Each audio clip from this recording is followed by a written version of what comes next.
morning. So, isang beautiful Sunday at tapos mainit. Grabe init.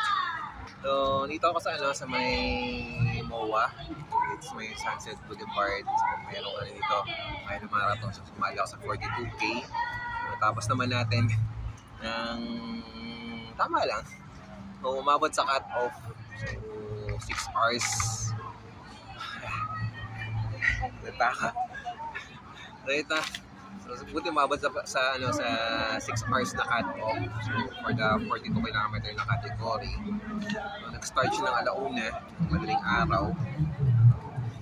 Medyo mainit pa ng time na yun. So, I think mga around 30 degrees pa. So, bumaba yung temperature lang, mga alas 2, alas 3.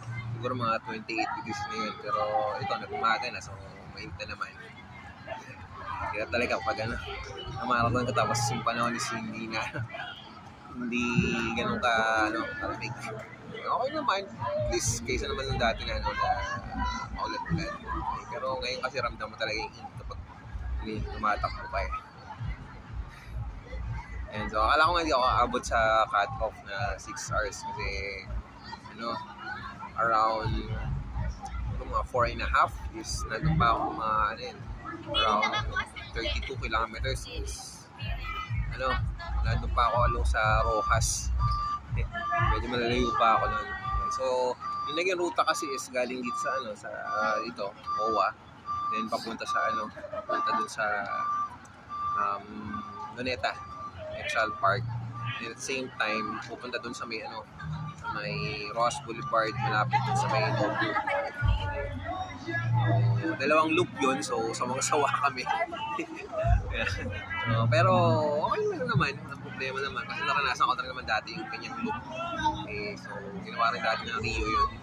So I think that's in Subaru yata na marathon, or hindi ko na matandaan. Basta nangyari na rin dati yun na umabot doon. Pero ngayon mas lumabas siya ng konti kasi umabot ng Nobu eh. Ayan. So, aside from dito sa medal na binigay is merong ito good bag. Tapos niya is finisher certificate na hindi mo makukuha kapag hindi mo natapos ng 6 hours. Okay. At the same time yung ating finisher shirt. Okay. Tapos man on time o hindi, nakukuha. So yan, so ngayon lang ito nakasali dito sa 42K ng mga ito. Dati kasi nasindihan ko lang is yung 10K kasi nag-sold out kaagad siya last year. Okay, so this time nakasali ako. Okay, so nga lang, ang medyo hindi ko lang nagustuhan ngayon is yung logistics nila. Kasi parang 4 days, 3 days before the race is wala pa yung race kit. Pa nag-deliver sa bahay. Kaya yun, binombard ko ng email yung email ng Milo Marathon. Kaya yun, so at least na-acknowledge naman nila. Okay. So I hope na next time hindi maganda ibang logistics naman gamitin nila. So dati okay na eh. Nakakapag-deliver naman sila dati on time eh. Ngayon hindi ko alam kung bakit delayed. So I think around 1,100 na 42K na race participant yung nakasali. Kaya siguro ganun. Nalito na siguro kung paano di-deliver yung ganun karami kasi nga may mga lower category pa. So 21, 10, 5, 3. Yun, so ayun pa.